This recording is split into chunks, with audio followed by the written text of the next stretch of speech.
Hello' এভৰিয়ান, এই ভিডিঅ'টোত সকলোকে স্বাগতম জনাইছোঁ। চিফ মিনিষ্টাৰ জীৱন প্ৰেৰণা স্কিম গভৰ্ণমেণ্ট অফ আছাম। আজি এই ভিডিঅ'টোত ডিছকাছ কৰিবলৈ লৈছোঁ জীৱন প্ৰেৰণাৰ বিষয়ে, কিয়নো অহা আগষ্ট মাহৰ পৰা জীৱন প্ৰেৰণা দিবলৈ গৈ আছে অসম গভৰ্ণমেণ্টে।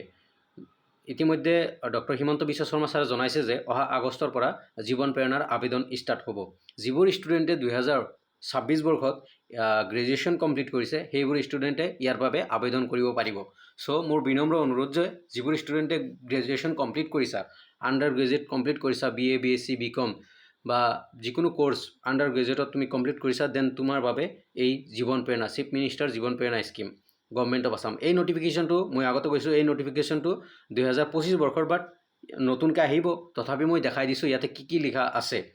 চ' ফাৰ্ষ্ট অফ অল আছে CM's জীৱন প্ৰেৰণা স্কিম, কি ফিচাৰ্ছ অফ দ্য স্কিম, মানে কিয় দি আছে, মেইন পইণ্ট কি, two provide support to the fresh graduate in Assam during their transition from education to employment by offering financial assistance for job search, encouraging preparation of competitive examination।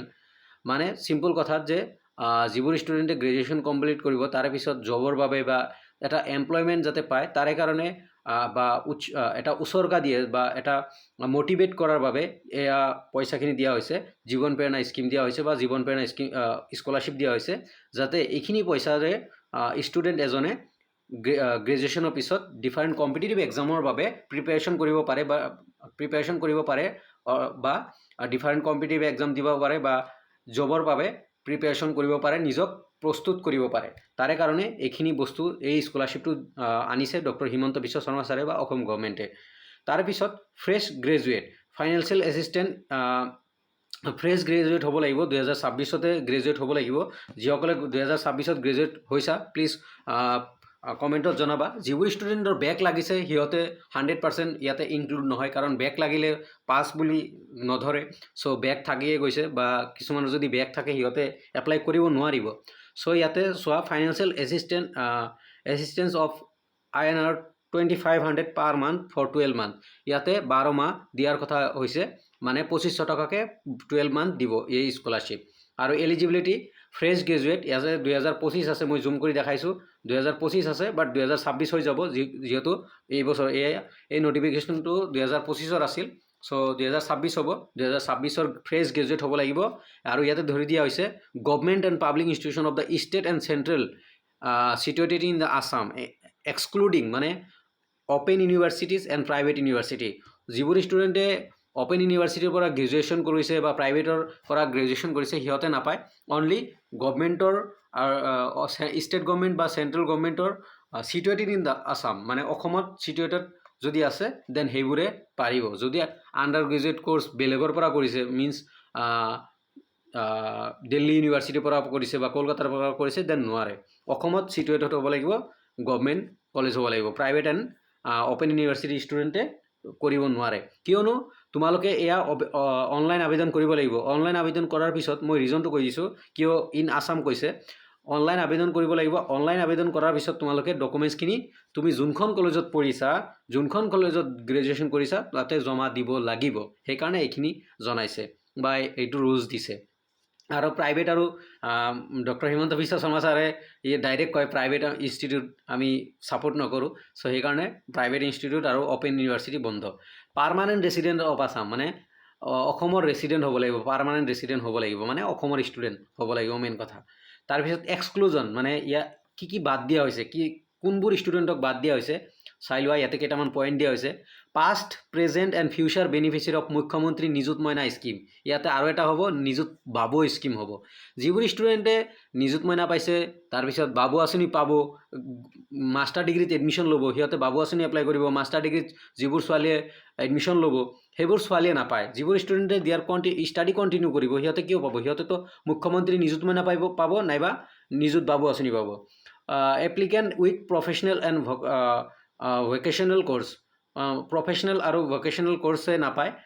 তাৰপিছত মানে regular ষ্টুডেণ্টে পাব, বা যিখিনি exclusion যিহেতু বাদ দিয়া হৈছে, প্ৰফেশ্যনেল যিখিনি কোৰ্চ আছে বা ভকেশ্যনেল যিখিনি কোৰ্চ আছে সেইবোৰ ষ্টুডেণ্টে এপ্লাই কৰিব নোৱাৰে।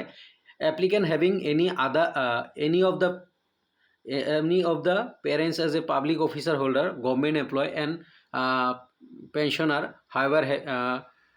however having parents as a grade 4 মানে যিবোৰ ষ্টুডেণ্টৰ মাদাৰ ফাদাৰ গভৰ্ণমেণ্ট এমপ্লয় হয়, পেনশ্যন পাই আছে বা গভৰ্ণমেণ্ট অফিচাৰ হয়, সিহঁতে নাপায়। বাট গ্ৰেড 4 যদি কাৰোবাৰ পেৰেণ্টছে গ্ৰেড 4ৰ জব কৰি আছে দেন হি এলিজিবল। অ'কে, তাৰপিছত applicants parents should not register as a contractor হ'ব নোৱাৰিব। যদি কণ্ট্ৰেক্টৰ হয় দেন সেই এপ্লিকেণ্টে এপ্লাই কৰিব নোৱাৰিব। Applicant should not be employed মানে ষ্টুডেণ্টজন এমপ্লয়ড হ'ব নোৱাৰিব, মানে আনএমপ্লয়ড হ'ব লাগিব। যিহেতু আনএমপ্লয়ড সেইকাৰণে যে কোচিঙৰ বাবে বা জবৰ কাৰণে প্ৰিপেৰেশ্যন কৰিব পাৰে, তাৰে কাৰণে পইচা দি আছে। অলৰেডি যদি জব কৰি আছে দেন তাক কিয় পইচা দিব। Application hailing from the of a family of A professional with income of মোৰ দেন 10 লাখ মানে যিবোৰ ষ্টুডেণ্টৰ ঘৰৰ ইনকাম 10 লাখ পাৰ এনামৰ বা ইয়াৰৰ ওপৰত সেইবোৰে নাপায়, 10 লাখৰ তলত হ'ব লাগিব ঘৰৰ ইনকাম।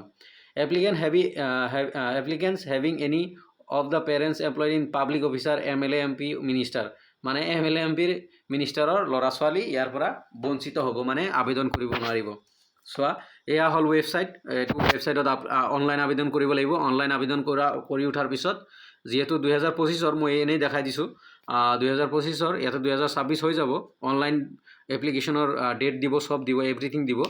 আৰু এই পৰ্টেলটো এইটোৱে থাকিব যে deeds.assam.gov.in এইটোৱে থাকিব। তাৰপিছত এপ্লাই পৰ্টেল থ্ৰু এপ্লিকেণ্ট কেনেকৈ আবেদন কৰিবা। মেইন পৰ্টেলত গ'লা, তাৰপিছত ইয়াতে ইংলিছ চাৰ্চ কৰিবা, ইংলিছ দিবা। তাৰপিছত তোমাৰ ডিষ্ট্ৰিক্ট চুজ কৰিবা, তাৰপিছত কণ্টিনিউ, তাৰপিছত ফোন নাম্বাৰ পাছৱৰ্ড ছেট কৰিবা, লগ ইন কৰিবা, password phone number and password দিবা এটা। তাৰপিছত লগ ইন কৰিবা, OTP দিবা, ভেৰিফাই কৰিবা, মেল নে ফিমেল দিব লাগিব। তাৰপিছত এডুকেশ্যন ডকুমেণ্টছ এভৰিথিং, তোমাৰ যিখিনি ডকুমেণ্টছ এডুকেশ্যন ডকুমেণ্টছ আছে, যি লাগে, income certificate, photo, signature everything দিয়াৰ পিছত হৈ যাব। এয়া মই দেখাই দিছোঁ, এনেই দেখাই দিছোঁ। এইখিনি বাৰু পিছলৈ দেখাম। চ' এয়া আছিল যিখিনি গাইডলাইন। মই এইকাৰণে দেখালোঁ, বহুত ষ্টুডেণ্টে মোক সুধি আছিল দাদা কি লাগিব, কেনেকুৱা এভৰিথিং। এই পেজটো তোমালোকে স্ক্ৰীনশ্বট মাৰি ল'ব পাৰা। চ' তোমালোকে যিবোৰ ষ্টুডেণ্টে 2026 বৰ্ষত গ্ৰেজুৱেশ্যন কমপ্লিট কৰিছা, এয়া এটা ডাঙৰ অপৰচুনিটি, গল্ডেন অপৰচুনিটি। তোমালোকৰ জব বা different competitive exam, APSC UPSC competitive এক্সামৰ কাৰণে প্ৰিপেৰেশ্যনত এইটোৱে সহায় কৰিব বা এই স্কিমটোৱে সহায় কৰিব মই ভাবোঁ। চ' যিবোৰ ষ্টুডেণ্টে মাষ্টাৰ ডিগ্ৰীত এডমিশ্যন নল'বা, ঘৰত বহি আছা বা মাষ্টাৰ ডিগ্ৰী নকৰা, দেন তোমালোকে ডিফাৰেণ্ট কোচিং কৰিবা, দেন এই স্কলাৰশ্বিপটো আবেদন কৰিব পাৰা। 2500 টকাকৈ পাৰ মান্থ 12 মান্থ পাবা। ধন্যবাদ ভিডিঅ'টো চোৱাৰ কাৰণে। এগেইন কৈছোঁ, ভিডিঅ'টো শ্বেয়াৰ কৰিবা যিসকলে 2026 বৰ্ষত গ্ৰেজুৱেশ্যন কমপ্লিট কৰিছে। আৰু তোমালোকে বি প্ৰিপেয়াৰ থাকিবা, কোনেও যাতে পাহৰি নাযায় এই স্কলাৰশ্বিপটোৰ কথা। যেতিয়াই আহিব মই দিবলৈ চেষ্টা কৰিম, তেতিয়া আবেদন কৰি থ'বা। আবেদন অনলাইন হ'ব। অনলাইন কৰি উঠাৰ পিছত তোমালোকে ফিজিকেলি তোমাৰ ডকুমেণ্টছ তুমি তোমাৰ কলেজত দিব লাগিব, যোনখন কলেজত তুমি গ্ৰেজুৱেশ্যন কমপ্লিট কৰিছা। ধন্যবাদ। ভিডিঅ'টো শ্বেয়াৰ কৰিবা, লাইক কৰিবা, ফ'ল' কৰিবা। ধন্যবাদ।